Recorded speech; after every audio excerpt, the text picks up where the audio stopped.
న్యాయ నిరాకరణోద్యమం ఆగిపోయి గాంధీజీ జైలుకు వెళ్ళాడు. భారతీయుల్లో బ్రిటిష్ వారి పట్ల కసి తగ్గలేదు. ఇప్పుడు పోరాటం 2 రకాలుగా చీలిపోయింది.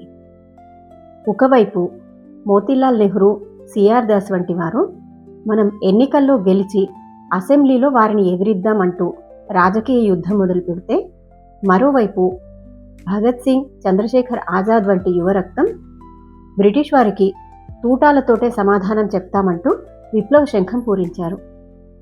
ఒకరు చట్టసభల్లో వాదిస్తూ ఉంటే మరొకరు తుపాకులతో బెదిరించారు. ఇరువురి మార్గాలు వేరైనప్పటికీ లక్ష్యం ఒకటే, అదే స్వేచ్ఛ. ఇదేమి అతివాదులు మితవాదుల మధ్య గొడవ కాదు, రాజకీయ విప్లవ మార్గాల మధ్య తేడా అంతే. మరి ఈ 2 వర్గాలు కలిశాయా? ఎలా కలిశాయి? ఉద్యమం తర్వాత ఏ రకంగా ముందుకు వెళ్ళింది?